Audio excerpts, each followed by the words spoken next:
नमस्कार दोस्तों, SLC classes में आपका स्वागत है।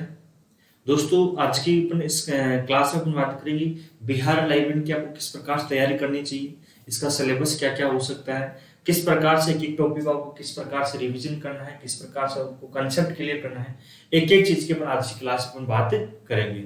ठीक है, देखो, बिहार की जो वैकेंसी बहाली आने वाली है, जो 2008 के बाद में आपके लिए सबसे बड़ी वैकेंसी है, जो कि 1800 पोस्ट की आने वाली है स्कूलों में, जो इस बहाली का किया जाएगा, ये भर्ती जो है स्कूलों में की जाएगी। क्लियर है। अब अपन बात करते हैं दोस्तों, ये नोटिफिकेशन जो है आपकी मई या जो मई में के लिए बोल रहे हैं कि मई तक इसका नोटिफिकेशन आउट हो जाएगा, और बड़ी वैकेंसी है सबसे, और ये आप ही के दोस्तों, आप ही के सहयोग से, आप ही के संघर्ष से आ रही है। तो सबसे पहले मैं दोस्तों आपको हार्दिक शुभकामनाएं देता हूं कि आपकी जो वैकेंसी आ रही है बिहार के आपके राज्य में, तो सबसे बड़ी वैकेंसी जिसको आप तैयारी करना चाहते हो, जो वेट कर रहा था वैकेंसी का, जिसका एक सपना है लाइब्रेरियन बनने का, तो उसके लिए एक सबसे बड़ा एक अपॉर्चुनिटी है उसके लिए। क्लियर है।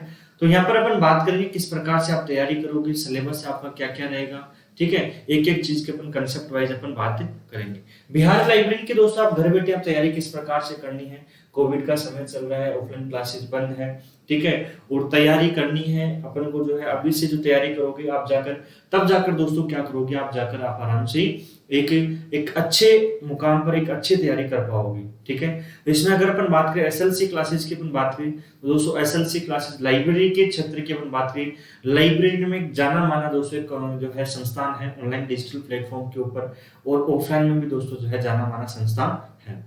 ठीक है, लाइब्रेरियन की अगर अपन दोस्तों अपन बात करें, एसएलसी क्लासेस ने जो है अच्छे सिलेक्शन दिए हैं, एक अच्छे मार्क्स के साथ सिलेक्शन दिए हैं, चाहे से राजस्थान लाइब्रेरी ग्रेड 3 हो, चाहे से केवीएस हो, चाहे से एनईवीएस हो, या अन्य कंपटीशन एग्जाम हो, जहां पर एसएलसी क्लासेस ने एक अच्छे मार्क्स के साथ क्या किए हैं, सिलेक्शन दिए हैं। अगर दोस्तों आप जो है एसएलसी क्लासेस के साथ शुरू से लेकर आप अंत तक जुड़ते हो, ठीक है, मैं बार बार एक ही चीज बोलता हूं, आप दोस्तों किसी के साथ में जुड़िए आप, ठीक है, आप कहीं से भी तैयारी कीजिए, लेकिन एक ही चीज को, एक ही जो है कंसेप्ट, एक ही बेस को आप तैयार जो एक क्लियर करके, एक ही बेस को, एक कंसेप्ट को साथ रखकर आराम से तैयारी कीजिए, उसी के साथ जुड़कर तैयारी कीजिए, जिससे दोस्तों आपको बार बार भटकना नहीं पड़ेगा। ठीक है, और यूं मान के चलो आप दोस्तों एसएलसी क्लासेस के साथ शुरू से लेकर अंत तक जुड़ते रहो, ठीक है, और अंत तक जुड़े रहते हो और अंत तक आप तैयारी करते हो, दोस्तों आपका जो 100% यहाँ से सिलेक्शन भी होगा। ऐसे जो स्टूडेंट्स जो है उनकी तादाद, जो संख्या की अपन बात करें, जो एसएलसी क्लासेस के साथ शुरू से लेकर अंत तक जुड़े हुए हैं, उनकी तादाद की संख्या अधिक है। ठीक है, तो आप आराम से अभी से तैयारी करोगे, अभी से आप जो लगोगे, एक जुनून जो है, जो अपने आप में जो है रखोगे, तब जाकर क्या करोगे, आप सिलेक्शन ले पाओगे।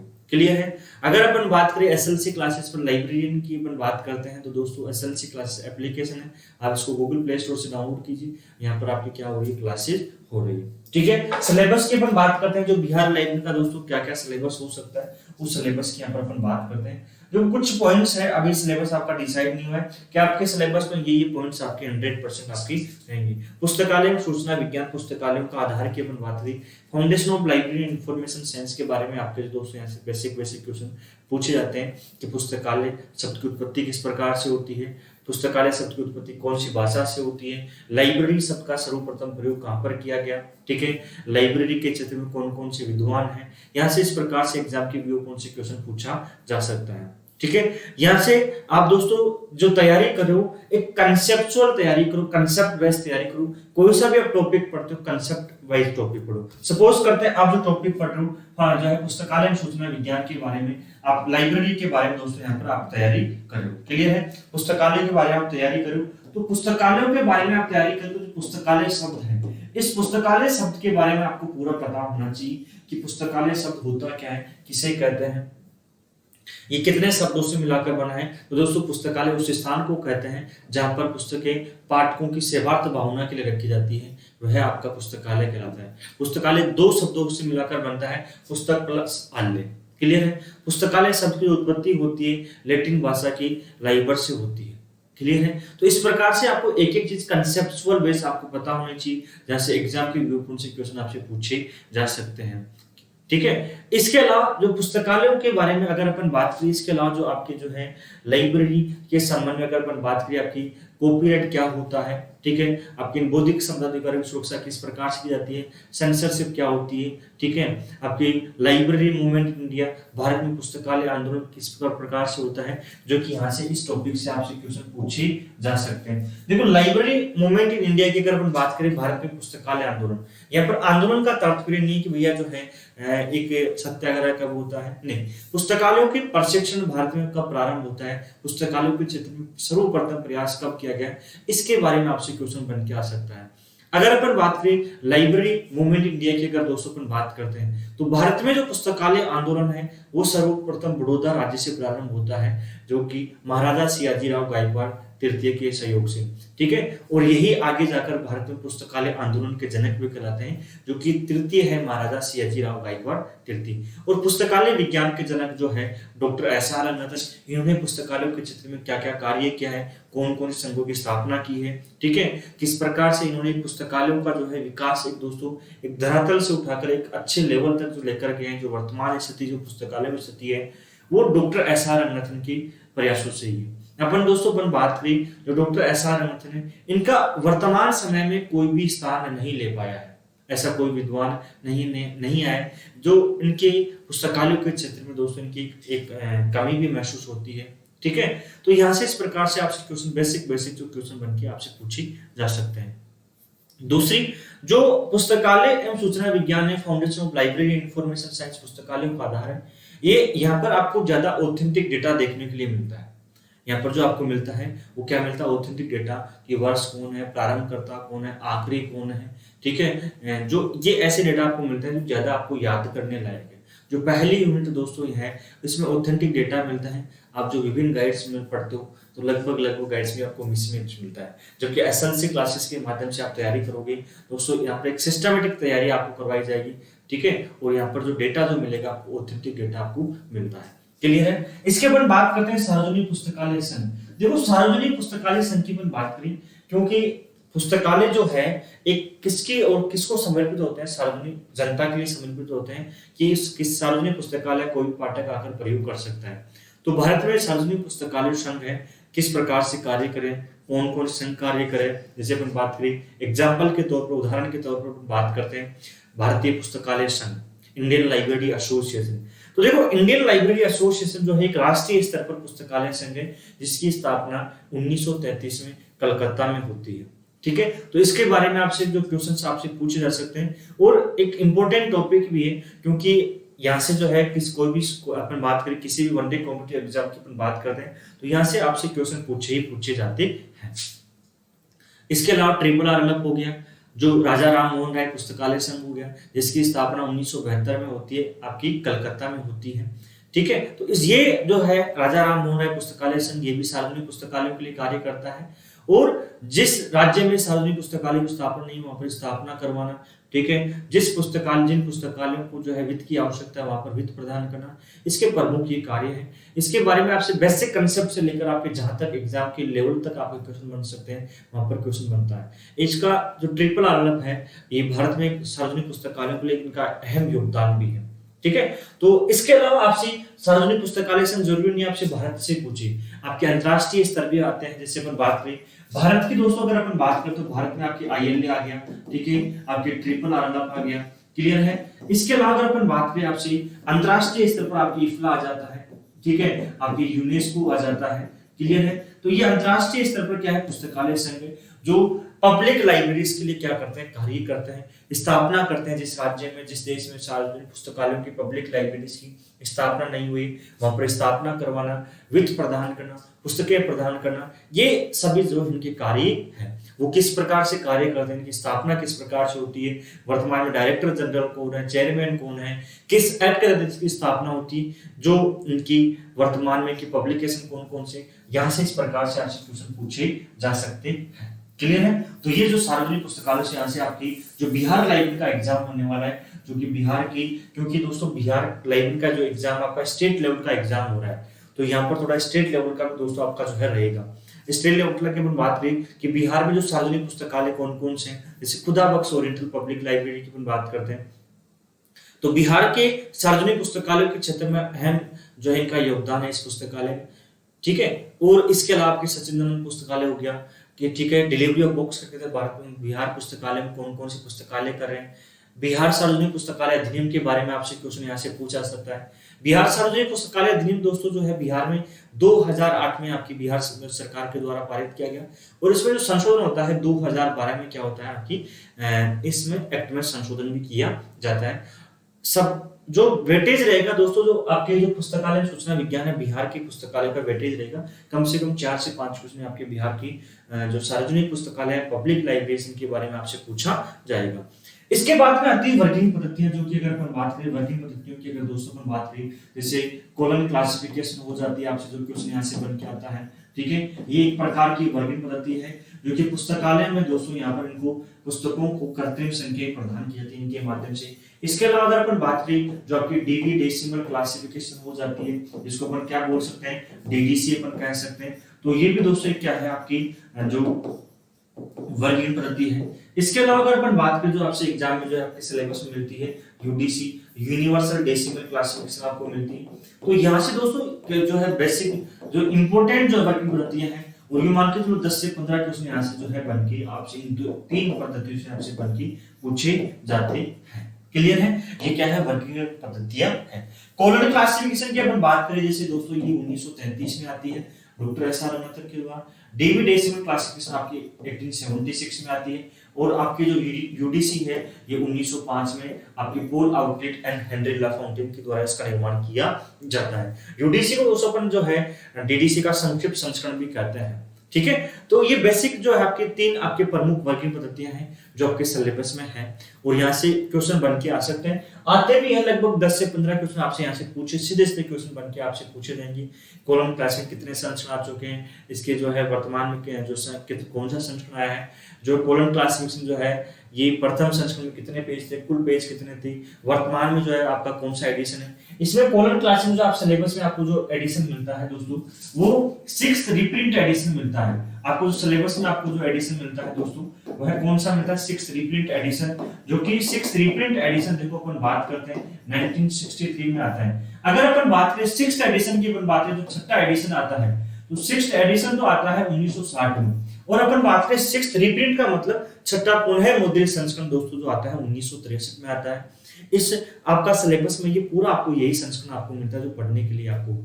ठीक है, डीडीसी की अपन बात करते हैं। डीडीसी दोस्तों एक जो है वर्गीकरण पद्धति है जो एग्जाम के व्यू पॉइंट से इंपॉर्टेंट है, और आपको दोस्तों इसमें डीडीसी में जो सिलेबस में आपको मिलता है वो 19th एडिशन 19वां संस्करण मिलता है।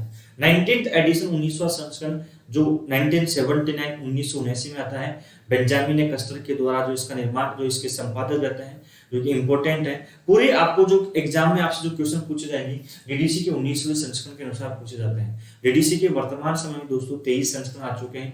23वां संस्करण जो है 2011 में ओसीएलसी ने प्रकाशन किया है, जो कि आपके सिलेबस में जो है इसमें 23वां संस्करण नाम पर कौन सा संस्करण मिलेगा आपको, 19वां संस्करण जो कि 1979 में मिलता है। इसमें कुल पेजों की संख्या की अपन बात करें 3385 है। ठीक है, तो इस प्रकार से आपसे जो है बिल्कुल कंसेप्ट वाइज क्वेश्चन आपसे पूछे जाएंगे। ऐसा नहीं आपको जो है प्रैक्टिकल, देखो ये जो आपके है प्रैक्टिकल सब्जेक्ट है, तो प्रैक्टिकल सब्जेक्ट आपके एग्जाम में नहीं आने वाला है। ऐसा नहीं आपको जो है कि भाई कृत्रिम संख्या कॉल नंबर बना के दिखाओ। अगर कॉल नंबर आपके बना के दिखाओगे आपसे पूछा जाएगा तो आपको है एग्जाम में डीडीसी देगा, और कंपटीशन का एग्जाम रहा एमसीक्यू बेस का हो रहा है तो वहां पर जो सवाल ही नहीं आपका जो है प्रैक्टिकल संबंधित क्वेश्चन बन के। प्रैक्टिकल संबंधित थ्योरी बेस्ड क्वेश्चन किस प्रकार से बन के आते हैं, थ्योरी बेस्ड किस प्रकार से आपसे क्वेश्चन पूछे जाते हैं, उनकी संबंध की अपनी आपने जो है अपन बात करेंगे। क्लियर है, सूचीकरण पद्धति की अपन बात करते हैं। देखो इसको अपन बोल सकते हैं कैटलॉगिंग पद्धतियां। आपके जो सिलेबस में अगर अपन बात करें जो बिहार लाइब्रेरी का जो सिलेबस है उसमें जो कैटलॉगिंग की आपको दोस्तों यहाँ पर दो प्रकार की पद्धतियां मिलती है। एक तो आपको जो मिलती है क्लासिफाइड कैटलॉग कोड आपको मिलती है। क्लियर है, एक तो कौन सी मिलती है क्लासिफाइड कैटलॉग कोड आपको यहाँ पर मिलती है, जिसको अपन शॉर्ट फॉर्म में क्या बोलते हैं ट्रिपल सी कहते हैं। इसको अपन शॉर्ट फॉर्म में क्या बोलते हैं ट्रिपल सी कहते हैं। और एक जो आपको देखने को मिलती है ACR2 Anglo American cataloguing rules, जो कि आपके दोस्तों 1978 में आती है। कब आती है 1978 में आती है ACR2। और क्लासिफाइड कैटलॉग कोड का जो पहला संस्करण है 1934 में आपको देखने को मिलता है। सूचीकरण पद्धति की जो पुस्तकालयों में किस प्रकार से कार्य करती है, किस प्रकार से इनका उपयोग में लिया जाता है। ठीक है, ये जो सूचीकरण पद्धतियां हैं अगर अपन बात करें सामान्य तौर पर अपन बात करते हैं पुस्तकालय में, जो पुस्तकें आती है, पुस्तकों को व्यवस्थापन करने के लिए कार्ड कैटलॉग जो अपन बनाते हैं, वो सभी किनके माध्यम से बनाते हैं? क्लासिफाइड कैटलॉग को ट्रिपल सी और ACR2 के माध्यम से अपन बनाते हैं।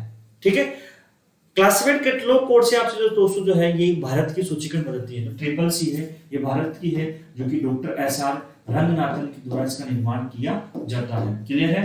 और ACR2 की अगर अपन बात करें, ACR2 दोस्तों क्या है?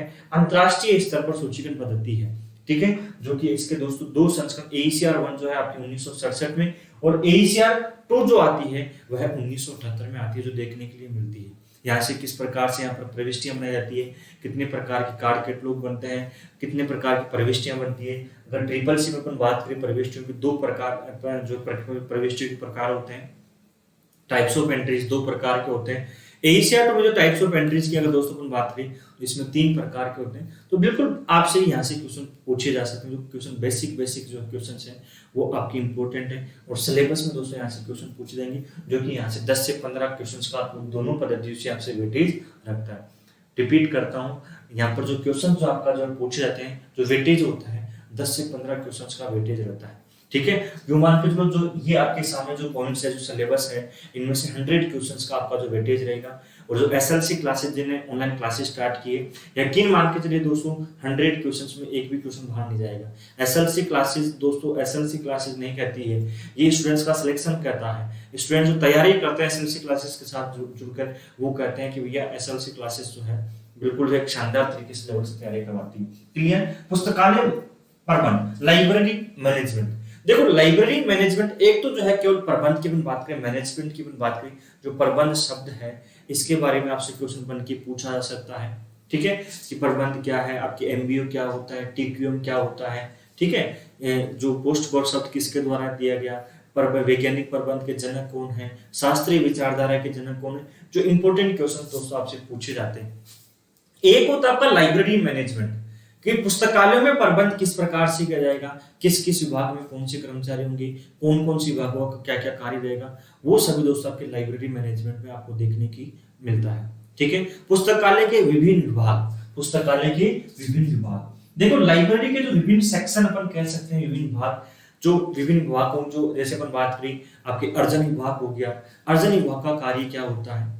तो अर्जन विभाग जो पुस्तकालय में होता है दोस्तों, आप पुस्तकालय पुस्तकों का चयन करते हो। जब आपका पुस्तकालय का नया सत्र प्रारंभ होता है तो नए सत्र में आप जो पुस्तकें खरीदते हो वो किस विभाग का कार्य होता है, वो अर्जन विभाग का कार्य होता है। किस प्रकार से करते हो आप चयन, पुस्तकों का चयन करते हो, बजट का आवंटन किस प्रकार से करते हो, उसके बाद में जो पुस्तकालय में विक्रेताओं को आदेश किस प्रकार से देते हो आप, जो पुस्तकों को स्टॉक रजिस्टर में किस प्रकार से दर्ज करना है, ये सभी किसका कार्य होता है, अर्जन विभाग का कार्य होता है। उसके बाद में जो पुस्तकालय पुस्तकों व्यवस्थापन करना, कृत्रिम संख्याएं देना, ये कार्य तकनीकी विभाग का होता है। पुस्तकालय में जो पुस्तकें आदान प्रदान की जाती है, ये आपके परिसंचरण विभाग का कार्य होता है। तो जो पुस्तकालय जितने विभाग है, आदान प्रदान विभाग हो गया, अर्जन विभाग हो गया, ठीक है, तकनीकी विभाग हो गया, आपके सांख्यिकी विभाग हो गया, आपके अगर अपन बात करें अनुरक्षण विभाग हो गया, आपके अन्य विभाग हो गए, उन सभी अन्य विभागों के बारे में आपसे दोस्तों ऐसे क्वेश्चन पूछा जा सकता है। संदर्भ सेवा की अपन बात करें, रेफरेंस सर्विस की। देखो, संदर्भ सेवा क्या होती है? संदर्भ सेवा पाठकों एवं प्रलेखों के मध्य एक व्यक्तिगत तौर पर दी जाने वाली सेवा होती है।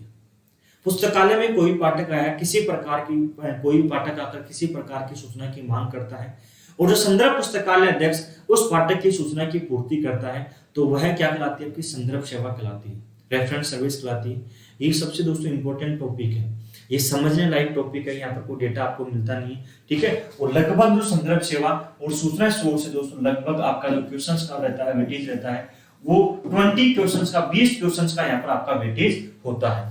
ठीक है, आपकी करंट अवेयरनेस सर्विस हो गई, SDI हो गई, टाइप्स ऑफ रेफरेंस सर्विस, संदर्भ सेवा कितने प्रकार होते हैं। तो संदर्भ सेवा के प्रकार की अगर अपन बात करते हैं दोस्तों, दो प्रकार के होते हैं, रेडी रेफरेंस सर्विस और लॉन्ग रेंज रेफरेंस सर्विस होगी। पुस्तकालय में दीक्षा कार्यक्रम कब आयोजित करवाया जाता है, जो इंपॉर्टेंट क्वेश्चंस है।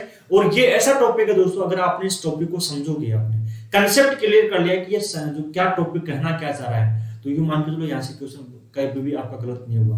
और कंसेप्चुअल जो क्वेश्चन यहाँ पर आपके बनके आपसे पूछे जाते हैं, सूचना स्रोत, information sources, primary secondary territory हो गया।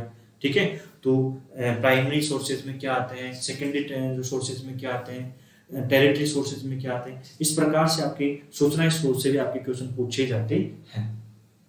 कंप्यूटर, सामान्य कंप्यूटर, देखो एक तो दोस्तों अगर अपन बात करें सामान्य कंप्यूटर की अपन बात करते हैं।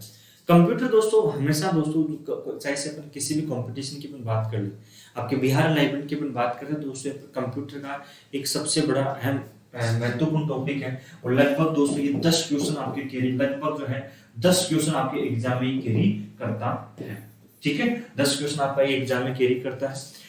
यहाँ से कंप्यूटर के बारे में ऐसा नहीं कि भैया आपसे जो हाई लेवल के क्वेश्चंस आपसे पूछे जाएंगे, आपकी लैंग्वेज सी लैंग्वेज के बारे में आपके से, ठीक है, या जावा लैंग्वेज के बारे में नहीं, बिल्कुल भी ऐसा नहीं होगा। आपका सामान्य कंप्यूटर होगा, नॉर्मल कंप्यूटर के बारे में जानकारी, कंप्यूटर का इतिहास, कंप्यूटर के बारे में जानकारी होगी, हार्डवेयर क्या होता है, सॉफ्टवेयर क्या होता है, इनपुट आउटपुट, ऑपरेटिंग सिस्टम, ये बेसिक बेसिक जो टॉपिक है वो आपको दोस्तों सामान्य कंप्यूटर में आपको पूरी जानकारी होनी चाहिए। ठीक है, कंप्यूटर का जानकारी, कंप्यूटर का इतिहास हो गया, इसके अलावा अपन बात करें इनपुट हो गया, आउटपुट हो गया, कंप्यूटर आर्किटेक्चर हो गया, आपकी ऑपरेटिंग सिस्टम हो गया, हार्डवेयर, सॉफ्टवेयर, ठीक है, आपके मेमोरी हो गई। ये सामान्य जो है कंप्यूटर का जो परिचय होता है वो यहाँ से आपसे जो क्वेश्चन पूछ सकते हैं। और ये आपके जो बिहार लाइब्रेरी का एग्जाम होगा उसमें लगभग 10 क्वेश्चंस का यहाँ पर आपका इसका वेटेज रहता है। ठीक है, और पुस्तकालय संचालन और पुस्तकालय सॉफ्टवेयर, यहाँ पर दोस्तों इसका भी लगभग कितना क्वेश्चंस का वेटेज रहता है, 10 क्वेश्चंस का वेटेज रहता है। जो वेटेज रहता है दोस्तों यहाँ पे इसका कितना वेटेज रहता है, लगभग 10 क्वेश्चन का यहाँ पर आपका इसका वेटेज रहता है। क्लियर है, याद रह जाएगा। पुस्तकालय संचालन मतलब लाइब्रेरी ऑटोमेशन। लाइब्रेरी ऑटोमेशन का मतलब जो पुस्तकालय में जो कंप्यूटर जो है लाइब्रेरी सॉफ्टवेयर का किस प्रकार से प्रयोग करते हो, एक मशीनी उपकरणों का प्रयोग करना है दोस्तों, क्या कहलाता है, लाइब्रेरी ऑटोमेशन कहलाता है। पुस्तकालय संचालन, लाइब्रेरी ऑटोमेशन की अपन बात करें, जो ऑटोमेशन शब्द संचालन शब्द है, इसका सर्वप्रथम प्रयोग 1936 में डीएस हार्डर के द्वारा इसका प्रयोग किया जाता है। ठीक है, इसके अलावा अगर अपन बात करें लाइब्रेरी जो सॉफ्टवेयर है, लाइब्रेरी सॉफ्टवेयर दोस्तों आपको दो प्रकार के देखने के लिए मिलते हैं। एक तो प्रोप्राइटरी सॉफ्टवेयर आपको देखने के लिए मिलता है, और एक जो सॉफ्टवेयर मिलता है आपको ओपन सोर्स सॉफ्टवेयर हो गया। तो प्रोप्राइटरी सॉफ्टवेयर क्या होते हैं, ओपन सोर्स सॉफ्टवेयर क्या होते हैं, वो लाइब्रेरी सॉफ्टवेयर का, पुस्तकालय सॉफ्टवेयर का किस प्रकार से प्रयोग करता है। यहाँ से जो बेसिक क्वेश्चन है और कंसेप्ट वाइज क्वेश्चन है, एक कंसेप्ट से लेकर आपके हाई लेवल तक यहाँ से क्वेश्चन बन के आ सकते हैं। आप दोस्तों जो तैयारी कर रहे हो, आप वो तैयारी दोस्तों इस प्रकार से आपको तैयारी करनी है कि कोई सा भी टॉपिक पढ़ो, चाहे से आप दोस्तों अपन बात करें लाइब्रेरी सॉफ्टवेयर पढ़ो, चाहे से आप लाइब्रेरी मैनेजमेंट पढ़ो, या आप जो वर्किंग पद्धतियां पढ़ो, कोई सा भी टॉपिक पढ़ो, उस टॉपिक का आपका कंसेप्ट क्लियर होना चाहिए। मैं बार बार हर क्लास में ये चीज क्यों बोलता हूँ दोस्तों, कंसेप्ट क्लियर होना चाहिए। देखो एक रटना अलग चीज है, आप रट लोगे, आराम से याद कर लोगे एक ही चीज को, उनको जब तक आप समझोगे नहीं उन चीजों को, वो विषय जो सब्जेक्ट को नहीं समझोगे, तब तक दोस्तों आपका जो है कंसेप्ट एग्जाम में आप एग्जाम फाइट नहीं कर पाओगे। आपने उस विषय के बारे में, उस सब्जेक्ट के बारे में आपने कंसेप्ट क्लियर कर लिया, आपने उस विषय के बारे में क्या कर लिया, कंसेप्ट क्लियर कर लिया, तो फिर दोस्तों आपको कहीं पर भी दिक्कत नहीं आने वाली है। चाहे से एग्जामिनर किसी प्रकार से आपसे क्वेश्चन पूछ ले, आप दोस्तों वहां पर जो है क्या नहीं, हार नहीं मानोगे। ठीक है, और हार व्यक्ति वही नहीं मानता है जो दोस्तों जुनून रखता है अपने आप में, उसके शरीर में दोस्तों खून नहीं जुनून दौड़ता है ना, वो विद्यार्थी वो कभी भी दोस्तों डरता नहीं है, कभी भी असफल नहीं होता है, वो सफल ही होता है। क्लियर है, तो ये दोस्तों आपका क्या हो गया, बिहार लाइब्रेरी का दोस्तों यहाँ पर आपको सिलेबस अपन आपको मिलता है, जो अपन ने सिलेबस के बारे में बिहार लाइब्रेरी के सिलेबस के ऊपर अपन ने चर्चा की है। ठीक है, जिन स्टूडेंट्स को दोस्तों अगर अपन बात करें बिहार जो लाइब्रेरी है, बिहार लाइब्रेरी पर अपन बात करते हैं दोस्तों एसएलसी क्लासेस जो एप्लीकेशन है, जो एसएलसी क्लासेस एप्लीकेशन है, गूगल प्ले स्टोर से आप इसको डाउनलोड कीजिए। हमारा जो एप्लीकेशन दोस्तों इस प्रकार से डिजाइन किया गया है, जो लाइब्रेरियन के छात्र है उनके लिए दोस्तों वो एक स्पेशली तैयार किया गया है। यहाँ पर जो क्लासेस केवल और केवल लाइब्रेरी के छात्रों के लिए तैयार जो है होती है, एक स्पेशली दोस्तों जो पुस्तकालय अध्यक्ष के छात्रों को ध्यान रखते हुए यहाँ पर आपकी पूरी क्लासेस हो रही है। बिहार लाइब्रेरी बैच की अपन बात करें, ऑनलाइन डिजिटल वीडियो कोर्स दोस्तों तैयार किया गया है। यहाँ पर आपकी डेली लाइव क्लासेस हो रही है, डेली लाइव क्लासेस होती है। ठीक है, शाम को 6 से 7:30 बजे तो होती है, जिस लाइव क्लासेस में आपको एक एक चीज कंसेप्ट वाइज एक एक चीज पढ़ाई जाएगी। कंसेप्ट वाइज आपको डाउट क्लियर किया जाएगा, जब भी आपकी प्रॉब्लम होती है उसी वक्त आप डाउट आराम से क्लियर कर सकते हो, अपने चैट के माध्यम से आराम से क्लियर कर सकते हो। बिहार लाइब्रेरी दोस्तों इस पर ऑफर चल रहा है, और ये ऑफर जो चल रहा है 15 अप्रैल से लेकर 19 अप्रैल तक चल रहा है। ये ऑफर दोस्तों जो चल रहा है 15 अप्रैल से लेकर 19 अप्रैल तक चल रहा है। इसके मध्य समय के मध्य आप अगर क्लासेस ज्वाइन करते हो, जो डिजिटल वीडियो कोर्स ज्वाइन करते हो, तो इसकी फीस जो रहती है जो है मात्र 1999 रहती है, 2000 रहती है। इसमें आपको पूरी क्लासेस हो गई, रिकॉर्डेड क्लासेस हो गई, ई नोट्स हो गई, वीकली टेस्ट हो गई, एग्जाम पैटर्न टेस्ट हो गई, ओल्ड पेपर हो गई, पूरा स्टडी मटेरियल आपको यहाँ से दोस्तों प्रोवाइड करवाया जाएगा। मार्केट से दोस्तों आपको किसी प्रकार की गाइड वाइड कुछ भी खरीदने की आवश्यकता नहीं। जितना स्टडी मटेरियल है, पूरा स्टडी मटेरियल दोस्तों अपन बात करें, एक एक चीज आपको यहाँ से प्रोवाइड करवाई जाएगी। ये क्लासेस दोस्तों आपकी टिल एग्जाम तक चलेगी। ऐसा नहीं दोस्तों एसएलसी क्लासेस आप जोड़िए और एसएलसी क्लास में आपको एक रिकॉर्डेड क्लासेस बंडल देकर आपको छोड़ दिया भैया आप पढ़ लो आराम से, नहीं। यहाँ पर आपकी डेली लाइव क्लासेस होगी, डेली आपका डाउट सॉल्यूशन होगा, हर संडे टू संडे आपका वीकली टेस्ट का आयोजन करवाया जाएगा। देखो मैं एक चीज यहाँ पर बोलता हूँ, आप दोस्तों जो है एक बंडल आप आराम से लेकर पढ़ रहे हो, उसमें कोई बड़ी मजे वाली बात नहीं। जब तक आप दोस्तों खुद अपने डाउट्स क्लियर नहीं करोगे, डाउट किसके माध्यम से करोगे, जब आपकी लाइव क्लासेस होगी, ठीक है। लाइव क्लासेस के माध्यम से आपका हर डाउट क्लियर किया जा रहा है। जो आपको 7 दिन में जो पढ़ाया जा रहा है, उस 7 दिन का दोस्तों हर संडे टू संडे आपका वीकली टेस्ट भी हो रहा है। जो टेस्ट होता है उस टेस्ट में आपकी पूरी रैंकिंग मिलती है, जो है कौन सा क्वेश्चन सही है, कौन सा क्वेश्चन गलत है, पूरा वहां पर आपको सॉल्यूशन मिलता है, ठीक है। आपका जो है एक मनोबल बढ़ता है कि अपनी तैयारी किस प्रकार चल रही है, अपना कौन सा टॉपिक वीक है, कौन सा टॉपिक वीक नहीं है। जितने भी आपके एग्जाम के पेपर हो चुके हैं, ओल्ड पेपर दोस्तों यहाँ पर आपको मिलते हैं। देखो ओल्ड पेपर देखने का मतलब है कि लगभग 200 ओल्ड पेपर से अपन कहते हैं कि लगभग 20 से जो 30% ओल्ड पेपर से खूब क्वेश्चन मिलते हैं। तो वो भी आपको तैयारी करने के लिए उनकी लैंग्वेज किस प्रकार से भाषा संबंध, किस प्रकार से वहां पर जो क्वेश्चंस की भाषा आ रही है, तो वो भी आपको पूरे ओल्ड पेपर यहाँ पर आपको मिल जाते हैं। तो जिन स्टूडेंट्स को जो एसएलसी क्लासेस के साथ जुड़ना चाहते हैं, classes digital online digital video course के माध्यम से, तो वो विद्यार्थी आराम से आप ज्वाइन कर सकते हो। फीस जो है आपकी दोस्तों 1999 है, 15 अप्रैल से लेकर 19 अप्रैल तक है।